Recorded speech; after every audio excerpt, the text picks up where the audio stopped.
What's up, Giants fans, Hub watchers, YouTube subscribers, Twitter and Instagram followers? It's Kush back at it again with another New York Giants video. And in today's video, it is Victory Monday. I want everybody to soak in this win.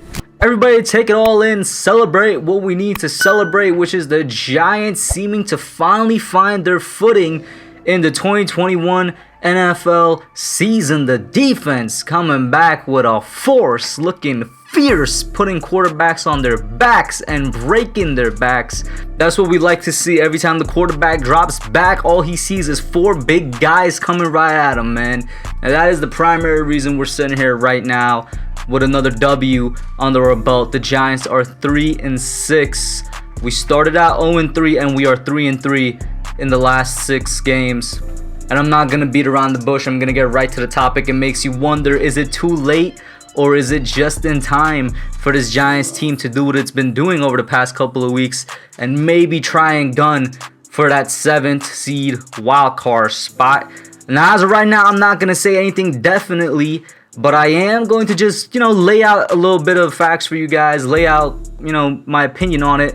And then, of course, I'm gonna go to the comment section to see what you all think. Now, I gotta give a quick shout out to Ash Money and Miz, two of my friends and 2 other content creators on here. We were talking all day yesterday and today kind of around this topic, so they kind of inspired me to make this video. Now, like I said, you guys are already aware of the situation. The Giants are winning games now, primarily because they are ran by their defense. It looks so much like 2020. I've said it so many times over the past 3 weeks.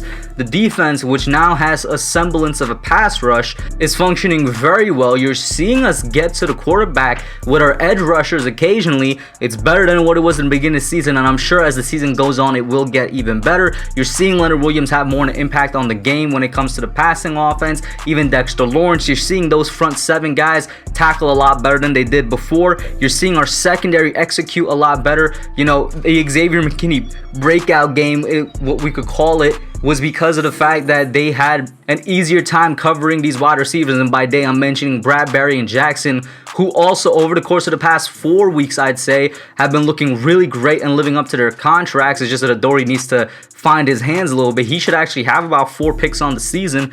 And then, of course, because of that, McKinney is having an easy time reading the QB's eyes and picking him off. Quite put simply, everything is falling into place, and we are getting a little bit of, heads turned right here. Bill Cowher, of course, former Steelers head coach, Super Bowl coach, he's noticing it. A quote from him where he says defensive coordinator Patrick Graham has done a very good job. They're coming together with some young players that are now starting to play with a lot of confidence. Even, former Giant Phil Simms is saying what they did today in these last 2 games is a defense we saw last year. And you wondered, where is it this year? And then pitching it back to Cowher, he said, you talk about a team that's on the rise, that's the New York Giants. On Monday night against Kansas City Chiefs, they held them to 20 points. They came out again today, and look at what they did. Taking the ball away, Xavier McKinney. Look at this kid, a second-year player from Alabama. He's smart. He understands the game. He breaks on the ball. He takes great angles to the ball. And then today, Quincy Roche with a sack with the game on the line. Cowher goes on to say more about it, but, I take a lot of weight, or I should say I put a lot of weight when, guys that have done before, proven guys like Bill Cowher say things like this. We are turning the right heads. We are getting the right type of attention for what is seeming to be a turning point on the season. Now, the question is, can we actually do something in these last 8 weeks that would somehow get us in a wild card spot? Now, the NFC right now is actually kind of weak. We're only 1.5 games out of Atlanta, who are, the lowest team right now in wildcard contention. Of course, we do have a bye week this week. That kind of both hurts and helps us at the same time. Of course, it helps us because, that means no loss. But it hurts us because it also means not a chance to win while these other teams are going to be potentially improving their records. And then looking past that, you look at the games and you look at the teams that we have lined up, and it's not far-fetched to say that these last 8 weeks of the season coming up are easier than the first 9 weeks of the season which we played. Now, I made a little spreadsheet here just because I couldn't find anything online, just recapping our season opponents that we faced. And you look at the first 9 weeks of the season, from Broncos all the way to Raiders, you look at the records of the teams that we faced.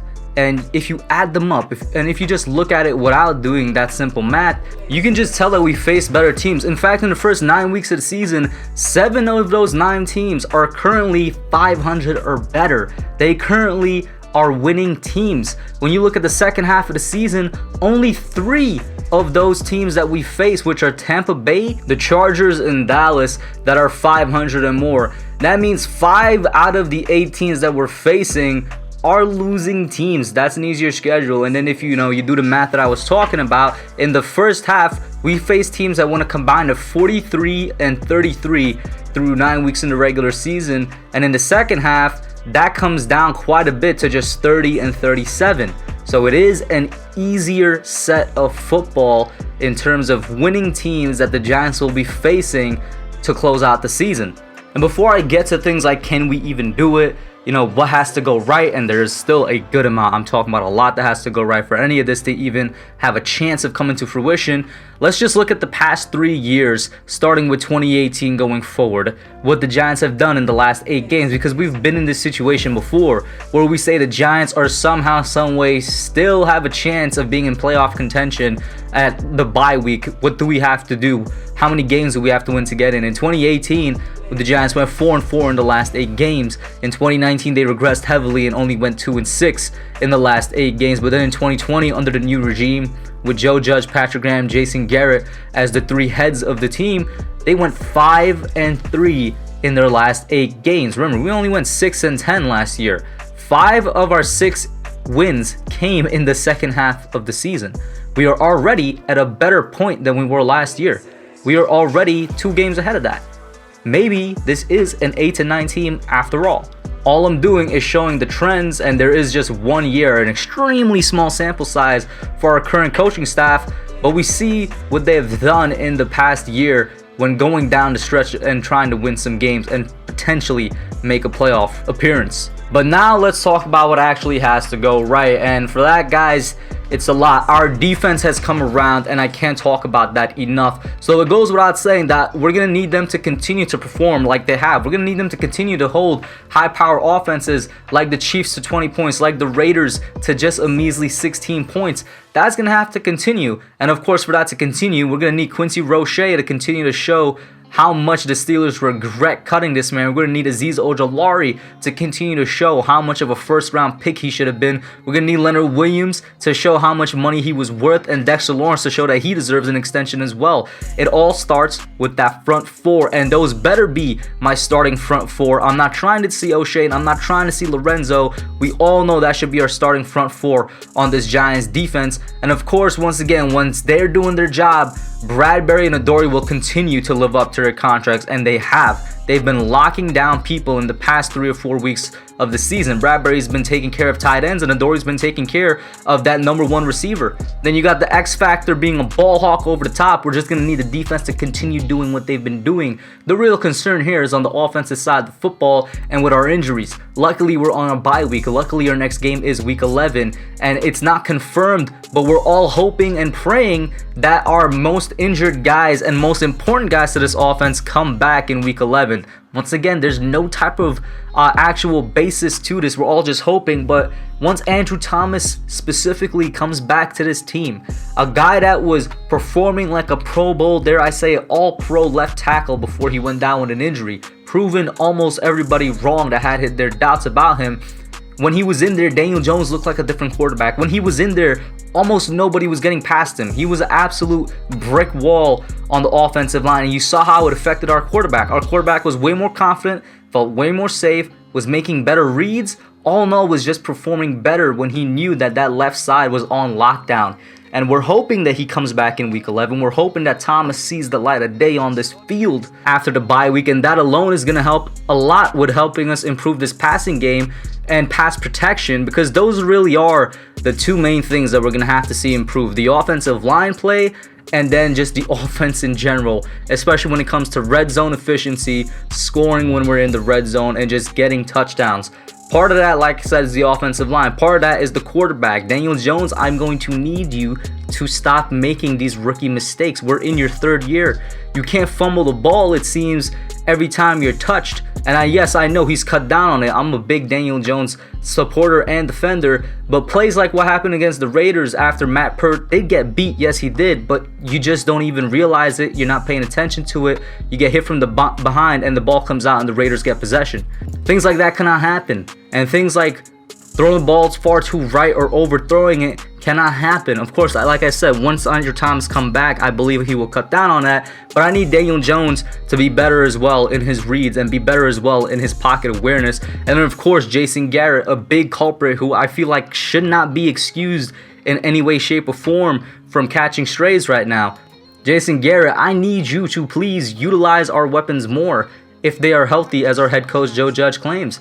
I need you to use what seems to be a legit wide receiver duo. We haven't seen them perform yet, but we've seen them do it separately. We've seen Kenny do it in Detroit, and we've seen Kadarius do it when healthy with us. Those two could be a legit weapon tandem for this offense in terms of just moving the ball downfield. I'm not saying let's make Daniel Jones into a 400-yard-a-game quarterback, no. But what I am saying is you're not going to beat many teams if he continues to top out at 110 yards and just 4 targets to our wide receivers. Cannot have that happen. Involve them more. And Saquon Barkley, another guy that might be coming back from injury week 11, I need you to do more of what Devontae Booker just did against the Raiders.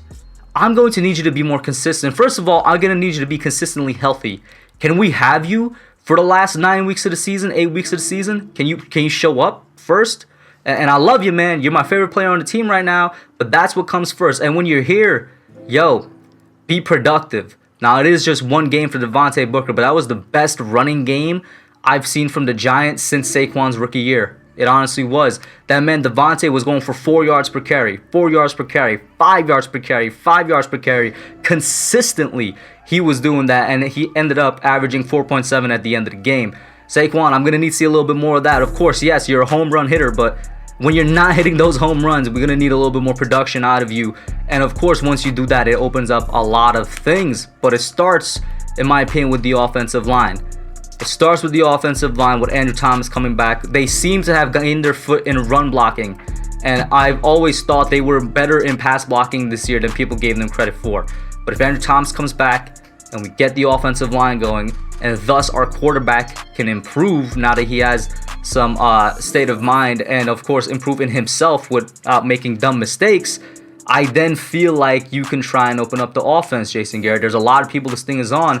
However, the defense is going to need to continue to put up performances like they've been doing for the past 3 weeks. And the offense, basically, they have to score, in my opinion, or they have to be able to score at least 20 to 27 points a game if we're going to hope to make any type of run. Can it happen? Sure, of course it can. Will it happen? Not so sure about that. It's all ruled by injury and all ruled by what kind of adjustments we're going to make. Put your thoughts down below. Let me know what you think. Like, share, subscribe, and I'm out. Thanks for watching. Don't forget to like, comment, subscribe, and share. I'll catch y'all in the next one.